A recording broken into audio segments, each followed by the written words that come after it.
Setelah banjir di Provinsi Henan, badai Infa akan membawa lebih banyak hujan lebat ke daratan Cina.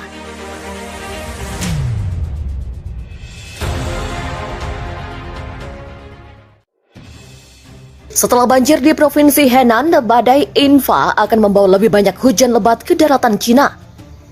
Topan Infa diperkirakan akan mendarat di Cina Timur pada akhir pekan ini. Menurut ramalan, hingga 300 mm atau 11,8 inci hujan bisa turun di beberapa daerah antara Sabtu dan Senin. Pusat Meteorologi Provinsi Zhejiang mengatakan, Infa diperkirakan akan berkembang menjadi topan super ketika bergerak ke tenggara Laut Timur pada Jumat dengan kecepatan angin maksimum setidaknya 185 km per jam atau 115 mil per jam. Ini mungkin melemah menjadi topan atau topan parah ketika mendarat di pantai timur. Demikian kata pusat meteorologi tersebut menyatakan. Tetapi masih diperkirakan akan membawa hujan lebat dan kecepatan angin lebih dari 100 km per jam ke delta Yangtze dan provinsi tenggara seperti Fujian dan Shaanxi. Efek gabungan dari aliran udara topan dan area bertekanan tinggi di Pasifik menghasilkan hujan lebat yang menyebabkan banjir yang menghancurkan sekitar 1000 km atau 621 mil pedalaman di Provinsi Henan. Tetapi, para peramal sulit mengatakan apakah dampaknya akan menjadi sama di sepanjang pantai karena kondisi iklim dan topografi yang berbeda. Pusat Meteorologi Nasional Cina mengatakan bahwa hingga 100 mm atau 3,9 inci hujan bisa turun dalam waktu 1 jam di beberapa daerah dan akumulasi curah hujan antara Sabtu dan Senin bisa mencapai 300 mm di Zhejiang, Shanghai, Jiangsu Selatan, dan Tenggara Anhui. Pada pukul 14 pada Kamis, Infa terletak 690 km tenggara Wenling di Zhejiang, bergerak ke barat laut dengan kecepatan 5 hingga 10 km per jam, atau 3 hingga 6 mil per jam. Infa memiliki radius 200 km atau 124 mil dan membawa angin berkelanjutan maksimum 144 km per jam atau 89 mil per jam, dengan hembusan hingga 180 km per jam.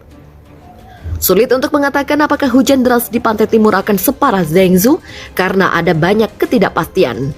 Demikian kata Fang Yuan, Profesor Ilmu Atmosfer di Universitas Nanjing.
Nyali Prabowo boleh juga, Cina ditantang.